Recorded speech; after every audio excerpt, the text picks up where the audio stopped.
नमस्ते। हमने सामाजिक का तीसरा पाठ पढ़ा था, है ना। उस तीसरे पाठ में अपन ने दो चीज़ें पहले पढ़ी थी, किस किस ने दिल्ली पर शासन किया था, और दूसरा टॉपिक अपना क्या था, एक और अपना टॉपिक था, वो था ये अपन अभी देखते हैं पांडुलिपि पर, है ना। ये 4 तरह की पांडुलिपि कैसे तैयार की जाती है ना। इसके बाद में अब अपन पढ़ेंगे मुख्य जो तीसरा टॉपिक है हमारा इसी पाठ का, कि दिल्ली सल्तनत का विस्तार।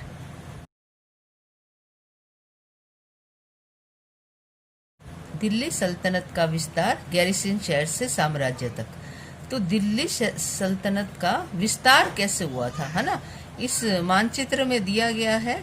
उसके साथ साथ अपन देखेंगे कि 13वीं शताब्दी के आरंभिक वर्षों में दिल्ली के सुल्तानों का शासन गैरिसनों के निवास के लिए बने मजबूत किलेबंद शहरों से परे शायद ही कभी फैला हो, मतलब फैला हुआ नहीं था। शहरों से संबंध लेकिन उनसे दूर दूर भीतरी प्रदेशों पर उनका नियंत्रण न के बराबर था। तो उनको जो भी सामान लाना पड़ता था, आवश्यक सामग्री है, वो सारा व्यापार कर लूट मार पर ही वो निर्भर रहते थे। इस तरह से धीरे धीरे इन दिल्ली का जो विस्तार है वो किस किस के द्वारा किया गया था। अलाउद्दीन खिलजी और मोहम्मद तुगलक के राज्यकाल में दिल्ली का विस्तार हुआ। इसमें क्या मुख्य जो काम किए गए थे, इन्होंने अलाउद्दीन खिलजी और मोहम्मद तुगलक ने क्या क्या काम किया था। पहला काम उन्होंने किया था कि जो भी जंगलों को साफ करवाया था और शिकारी संग्राहकों और चरावाहों को उनके पर्यावास से खदेड़ दिया। खदेड़ के क्या किया, उस जो उनकी जमीन थी ना, जमीन किसानों को दे दी और कृषि कार्य को सबसे ज्यादा प्रोत्साहन दिया, मतलब खेती बाड़ी करने को। पहला काम क्या किया था, जमीन को साफ करवा के किसानों को भूमि दी गई और कृषि कार्य को बढ़ावा दिया गया। व्यापार मार्गों की सुरक्षा और क्षेत्रीय व्यापार की उन्नति की खातिर नए किले, गैरिसन शहर और शहर बनाए और बसाए गए। पहला ये काम विस्तार के लिए किया था। क्या किया था, किसानों को जमीन दी और खेती बाड़ी का काम। दूसरा विस्तार सल्तनत की बाहरी सीमा पर हुआ। बाहरी सीमा पर अलाउद्दीन खिलजी के शासनकाल में दक्षिणी भारत को लक्ष्य बना करके सैनिक अभियान शुरू किए गए। इस अभियान में मोहम्मद तुगलक के समय में अपनी चरम सीमा पर पहुंचे। इन अभियानों में उन्होंने क्या किया, सल्तनत की सेनाओं ने हाथी, घोड़े, गुलाम और मूल्यवान धातुओं को अपने कब्जे में लिया। इस तरह से इन्होंने दूसरा काम किया। इतने विशाल क्षेत्र पर उनका नियंत्रण काफी प्रभावित रहा।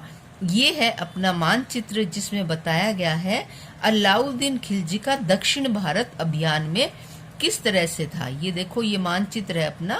इसमें अलाउद्दीन खिलजी ने जिस सन में अपना अपना अधिकार स्थापित किया। ये दिल्ली है। 1301 में सबसे पहले रणथंबोर, ठीक है।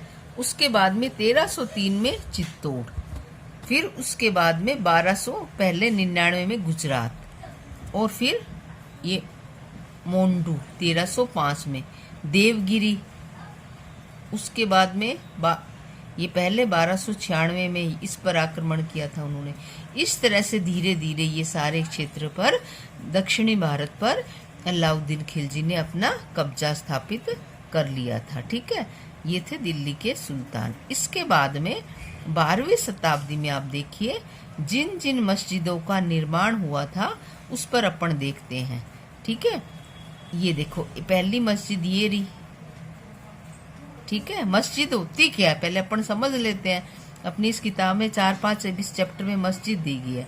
मस्जिद यह अरबी शब्द है जिसका शाब्दिक अर्थ होता है ऐसा स्थान जहाँ पर मुसलमान लोग क्या करते हैं, अल्लाह की आराधना में सजदा करते हैं। सजदा का मतलब क्या होता है, घुटने और माथा टेक कर अल्लाह को याद करना। जामा मस्जिद या मस्जिद जामी वह मस्जिद होती है जहाँ अनेक मुसलमान एक साथ इकट्ठे होकर के क्या करते हैं, नमाज पढ़ते हैं। नमाज की रस्म के लिए सारे नमाजियों में से सबसे अधिक सम्माननीय और विद्वान पुरुष को इमाम का मतलब होता है नेता के रूप में चुना जाता है। इमाम शुक्रवार की नमाज के दौरान धर्मोपदेश भी देता है, मतलब अपने धर्म का प्रचार करता है, धर्म की बातें करता है। नमाज के दौरान मुसलमान मक्का की तरफ मुंह करके खड़े होते हैं। किस तरफ? मक्का की तरफ। भारत में मक्का पश्चिम की ओर पड़ता है। मक्का की ओर की दिशा को किबला कहा जाता है। मक्का की ओर की दिशा को क्या कहते हैं? किबला कहा जाता है। ठीक है, इसमें से आपको बीच के प्रश्न बनाने पड़ेंगे, वो बनाने आपको। पहली मस्जिद अपन ने देखी थी, दूसरी मस्जिद ये है। ठीक है, अपनी इसमें 3-4 मस्जिदें दी गई है। उसके बाद में ये दिल्ली में ही है जो भी मस्जिद है, मोट की मस्जिद है, सिकंदर लोदी के शासनकाल में ये बनाई गई थी, है ना। इसके बाद में ये जमाली कमाली मस्जिद है, 1520 के आखिरी दिनों में इसका निर्माण हुआ था। अब चित्र 2, 3, 4 और 5 की आपको तुलना करनी है। इन मस्जिदों की समानताएं और असमानताएं ढूंढने की कोशिश करनी है और बताना है, और अपनी कॉपी में आपको इसको लिखना है। ठीक है, और इसके बाद में ये हो गया खलजी और तुगलक वंश के अंतर्गत प्रशासन और समेकन, नजदीक के से एक नजर तक। ठीक है, दिल्ली सल्तनत जैसा विशाल साम्राज्य के समेकन के लिए विश्वसनीय सूबेदार और प्रशासकों की जरूरत थी। किसकी जरूरत थी? जो विश्वास पात्र लोग हों उनकी। दिल्ली के आंतरिक सुल्तान विशेषकर इल्तुतमिश सामंतों और जमींदारों के स्थान पर अपने विशेष गुलामों को सूबेदार नियुक्त करना अधिक पसंद करते थे। किसको करते थे? विशेष अपने जो गुलामों को, जो उनके गुलाम थे, मतलब सारा उनके कहे अनुसार काम करते थे, उनको इस पद पर नियुक्त करते थे। इन गुलामों को फारसी में बदंगा कहा जाता था तथा इन्हें सैनिक सेवा के लिए खरीदा जाता था। ठीक है, उन्हें राज्य के कुछ बहुत ही महत्वपूर्ण राजनीतिक पदों पर काम करने के लिए बड़े सावधानी से प्रशिक्षण दिया जाता था, मतलब उनको ट्रेनिंग होती थी।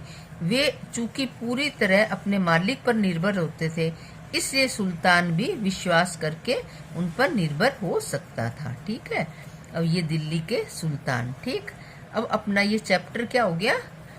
कंप्लीट जैसा हो गया, पूरा हो गया है। अब अपन को इसके प्रश्न उत्तर करने हैं। जो भी इसके प्रश्न उत्तर है ना, पाठ को पढ़ लेना।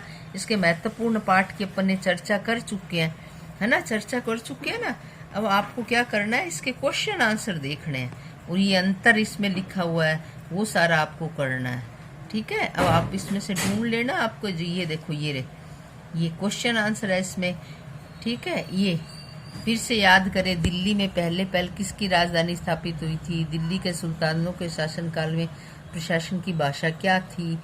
किसके शासन के दौरान संतुलन का सबसे अधिक विस्तार हुआ था? इब्न बतूता किस देश से भारत में आया था? ठीक है, ये हमको इसके पीछे के प्रश्न उत्तर करने हैं और बीच के भी 20 प्रश्न बनाने हैं। धन्यवाद।